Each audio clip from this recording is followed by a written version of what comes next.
Educatina, el sitio de educación número 1 de Latinoamérica. En este video hablaremos sobre el mercado de competencia perfecta. Diremos inicialmente que un mercado de competencia perfecta es aquel en el que hay muchos vendedores, como podemos ver en la ilustración, muchos vendedores, pero también hay muchos compradores.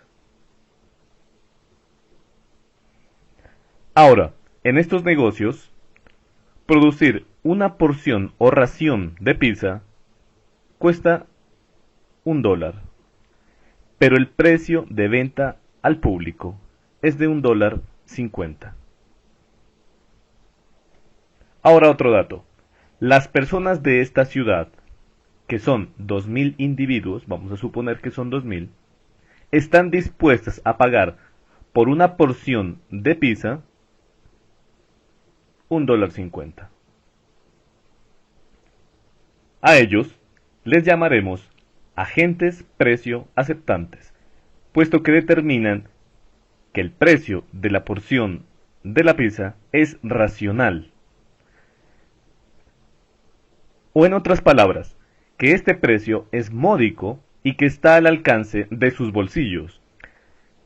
Miren, si las pizzerías tuvieran que subir el precio de la porción de esta pizza, por motivo de la subida del precio de la harina, por ejemplo, quizás las ventas disminuirían debido a que las personas no estarían dispuestas a pagar mucho por esta ración.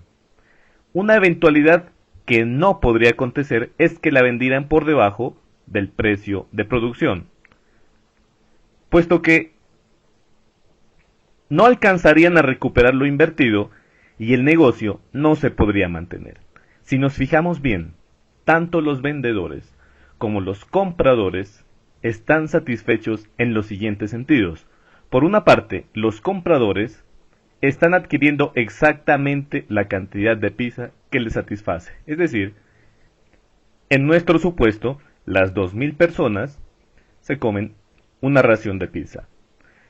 Y por el lado de los vendedores, ellos están satisfechos, pues venden exactamente las cantidades de pizza que quieren vender, es decir, lo que los compradores necesitan. Esto resulta en una situación de los mercados de bienes y servicios donde la interacción de la oferta y la demanda determinan el precio. Es importante conocer cuáles son las condiciones que se deben dar para que exista un mercado de competencia perfecta. Como ya lo hemos dicho, debe existir un buen número de compradores y vendedores, así ninguno podría ejercer una influencia apreciable sobre los precios. En este caso, se dice que los agentes son precio aceptantes, como ya lo dijimos anteriormente. Precio aceptantes. Segunda condición. Las empresas venden un producto homogéneo. La homogeneidad del producto supone que no existen diferencias entre el producto que vende un oferente, es decir, una empresa, y el que venden las demás empresas. Tercera condición. Los compradores y los vendedores tienen información completa y gratuita. Es decir, los compradores disponen de la misma información sobre los precios y las cantidades ofertadas de los bienes por los vendedores. Y la cuarta condición es que no existen barreras de entrada o salida al mercado.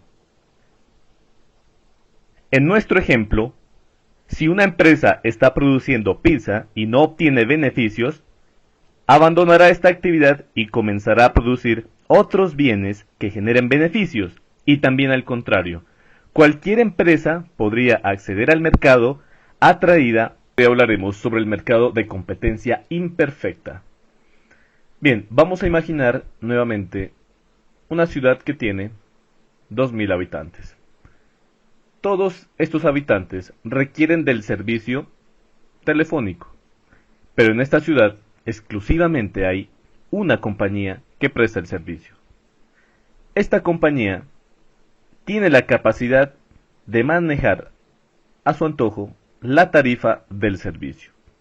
En este momento nos estamos dando cuenta de que existe una posición privilegiada de esta compañía por ser la única, mientras que del otro lado hay muchas personas que demandan de su servicio. A esta desventaja, en la que en el mercado solo existe un oferente o productor, le llamamos mercado de competencia imperfecta. O lo mismo, es la situación en la que unos pocos o un solo agente en el mercado produce, distribuye y comercializa un determinado bien o un servicio, pero también tiene la capacidad de afectar directamente sobre el precio del bien o del servicio. En principio, la competencia imperfecta no es una situación deseable, por lo que los gobiernos suelen imponer políticas para garantizar la competencia, así como establecer qué conductas son competencia desleal y asimismo no perjudicar a los consumidores. Pero conozcamos cuáles son las características del mercado de competencia imperfecta. Primero, que existe un limitado número de productores, como ya hemos dicho, puede ser uno o unos pocos. Y este uno o unos pocos ejercen influencia directa sobre los precios debido a la ventaja que tienen de ser escasos en el mercado. También es preciso conocer cuáles son los tipos de competencia imperfecta. Comencemos con el monopolio puro. Es una situación de privilegio legal o fallo de mercado, en el cual existe un productor oferente, posee un gran poder en el mercado y es el único que posee un producto o un bien o un recurso o un servicio. Y de otra parte tenemos el oligopolio. Es un mercado dominado por un pequeño número de oferentes o de productores. Asimismo, poseen un gran poder de oportunidad. Vamos a hablar sobre el monopolio. En muchas ocasiones ocurre que al hablar de monopolio nos viene a la mente el tradicional juego en el que se busca que al final un solo jugador o participante se adueñe de todo el tablero o de las propiedades que están en juego. En la práctica es igual. Cuando hablamos de monopolio, es preciso recordar primero que en un extremo del espectro competitivo está el mercado de competencia perfecta. Es decir, en el que existen un número grande de compradores y un número grande de vendedores. Y al otro extremo está el monopolio. Es decir, un solo vendedor con el control total sobre un bien o un servicio en un mercado determinado. Fijémonos bien, en el mercado de competencia perfecta hay un número indeterminado de vendedores. En el monopolio, exclusivamente uno. Miremos de dónde proviene el nombre monopolio. Monopolio proviene del griego monopolium, y este a su vez está conformado por monos, que significa solo o único, y polein, que representa vender. Entonces, es la única empresa que produce un bien o un servicio y no existe industria que produzca un bien sustituto cercano. Los monopolios puros o verdaderos son muy raros de encontrar en la actualidad. La mayoría de ellos persiste debido a alguna forma de regulación o protección gubernamental, que otorga permisos, autorizaciones o patentes para mantener la exclusividad en la producción y comercialización de un bien o de un servicio. Pero veamos ejemplos. El primero, una empresa de agua potable. En este caso, y generalmente existe un solo vendedor que suministra el servicio de agua a los hogares. En tales casos realmente existe un solo vendedor. Pero además debemos destacar que no existe un sustituto cercano. El segundo ejemplo es una empresa de energía eléctrica.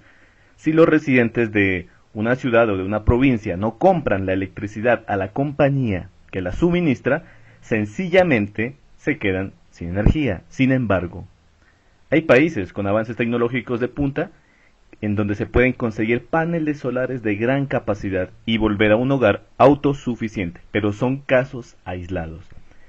El tercer ejemplo son las empresas farmacéuticas. Bien, en estas empresas supongamos que se descubre un nuevo fármaco para la cura de una enfermedad. Entonces se obtiene una patente. Esta patente le permite explotar el medicamento a través de cierto tipo de años y se le entregan los derechos de autor para que pueda hacer la explotación de ese medicamento que se ha descubierto. Ahora, cabe resaltar que a corto plazo es posible mantener la posición dominante de un solo productor, es decir, de una empresa monopolista. Pero en el largo plazo, ningún monopolio está totalmente segura contra la acción de los competidores. Enfaticemos, el monopolio corresponde a un solo vendedor con control total sobre un bien o servicio en un mercado determinado. En este video continuaremos hablando sobre el mercado de competencia imperfecta, esta vez desde el punto de vista del oligopolio. El término oligopolio indica pocos vendedores. Y cuando decimos pocos vendedores es un número de compañías entre 2 y máximo 10 a 15 compañías dominando un mercado. La característica importante del oligopolio es que cada empresa individual, vamos a apuntarlo aquí, puede influir en el precio del mercado. Ahora veamos cómo se conforma la palabra oligopolio para conocer más sobre su significado. Bien, oligopolio proviene de las raíces griegas oligos, que significa poco, y polein, que significa vender. Las características del oligopolio son, entre otras, digamos que estas son las más principales, que hay pocos oferentes, recordemos de dónde surge el pocos oferentes, muchos demandantes. También debemos decir que para pertenecer a un mercado oligopolista, o se puede decir también oligopólico, se requiere de un gran capital. Este capital es importante porque le permite competir sin ser eliminado tempranamente, ya que existen productores muy poderosos en el mercado. Y también podemos decir que cada empresa mantiene su propia política.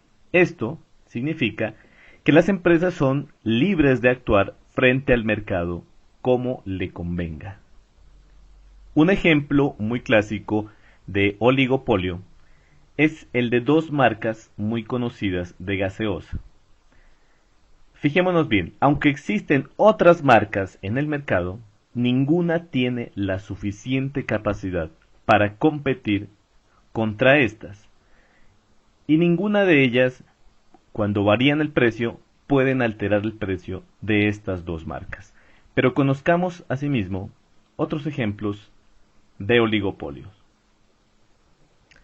Las aerolíneas cumplen con este requisito de ser dominada por pocas empresas, pero también con los otros requisitos que decíamos, es decir, de poseer un gran capital, de que cada empresa mantiene sus propias políticas, y también recordemos que una empresa individualmente puede influir en el precio de mercado.